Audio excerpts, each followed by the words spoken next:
everybody. Our presentation is on the conservative management and prevention of ankle sprains. I'm Kristen. I'm Jason. And then we had another group member, but unfortunately she's not here. Okay, so I'm going to start off with some basic ankle injury facts. Ankle injuries are the most common injuries in all ages and in all sports, which is, for me, I didn't know that when I was researching it. I would think that like maybe for football it would be another part of the body, but it is the ankle. It results in $1 million of treatments each year. So since it's all ages, you know, it's obviously a lot of money. It happens with a damage to the lateral ligament on an everted and inverted plantar flex foot. There are 3 grades of severity, 1 being the less significant, and 3 being the most significant. The most common causes are landing from jump, stepping on another athlete's foot, and also trauma at the heel. And the last thing is that the most consistent risk factors is if you've had a previous ankle injury. Recommendations from NATA. So they have 3 main recommendations. The first one is a diagnosis. The second one is treatment and rehab, and the third one is prevention. So for diagnosis, you want to make sure you get the medical history or history of any ankle injuries that they might have had before. You also want to get the assessment of the range of motion and an assessment of high ankle sprains. For treatment and rehab, they recommend cryotherapy, compression and evaluation of the limb, and balance training. And for prevention, it's multi-intervention.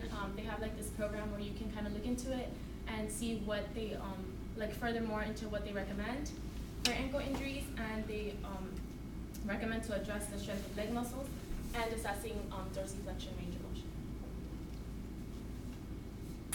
motion. They recommend any physical examination, so you can have it as an AT or as a medical professional.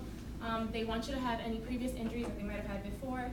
They want you to look for deformity, swelling, and discoloration. They also want you to look for point tenderness, which point tenderness is a good indicator of any injury on the ankle. And they want you to test range of motion, both active and passive. And the final thing is managing ankle injuries. So you want to use RICE as soon as your injury happens. So RICE is rest, eyes, compression, and elevation.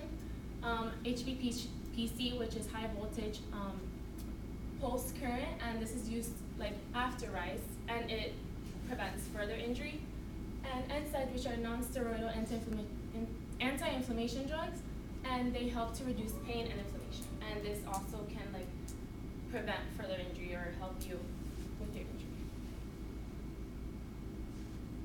Okay, so to get a better view of the diagnosis and treatment of an ankle injury, an athletic trainer can refer a student athlete or athlete out for certain images. These tests include computed tomography, magnetic resonance imaging, ultrasound, and x-rays.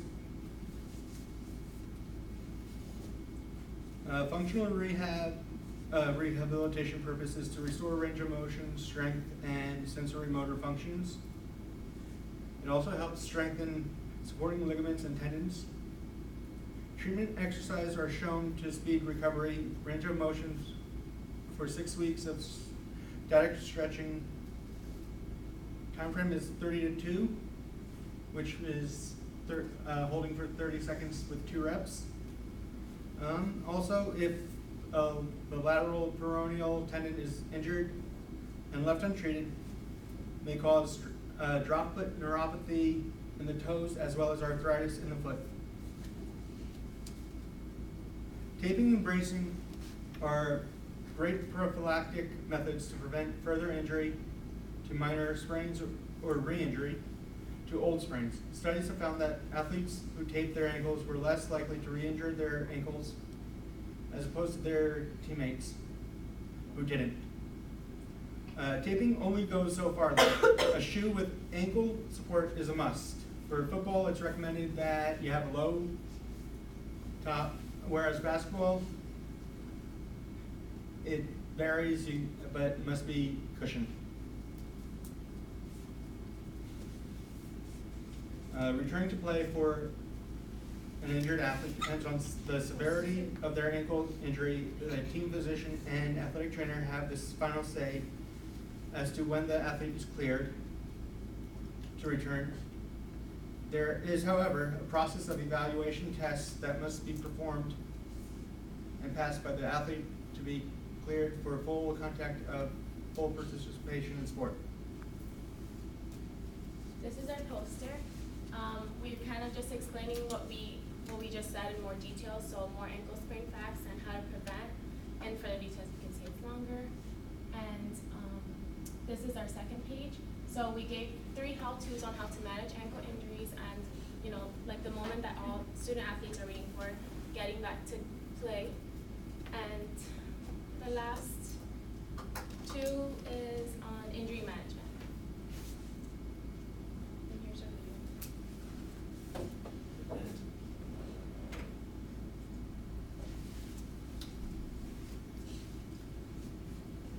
Hi, my name is Amber. My name is Kristen. And I'm Jason. And this is breaking news. We are here today to inform you about an NATA position statement that came up in our headlines after there was a severe ankle injury after an NFL game. We will be speaking about management of ankle sprains. Did you know ankle sprains are the most common injuries of all ages in all sports? Let's move on to Kristen for more. Ankle sprains are a result from damage to the lateral ligament structure after the stress on an inverted impact or flex foot. There are 3 grades of severity, 3 being the significant one. Ankle injuries result in millions of dollars of treatments every year. Let's take it back to Jason to see what he has to say about NATA recommendations. Recommendations given to us by the NATA include being involved with the diagnosis of the treatment, injury, treatment and rehabilitation, return to play considerations, prevention, and last but not least, special considerations. What would you do immediately following an ankle injury? I would follow the Price method, so I would protect it with a brace, rest, ice, compress, and then elevate. Now back to Amber. There are 3 main ways to manage ankle injuries after they occur. The first is RICE, which is rest, ice, compression, and elevation. This can reduce swelling and reduce pain. Well, Jason, how can athletes get back to doing what they love? Well, functional rehab is a great way to get athletes back on the field or court. This rehab helps stabilize your ankle by progressively bearing weight and exercising. Mamie, what type of rehab do you think will get athletes back quicker? I think doing a lot of balance exercises, working with progressive neuromuscular control, helps strengthen and facilitate their ankle strength. And that's all we have for breaking news tonight. Have a great night, everybody.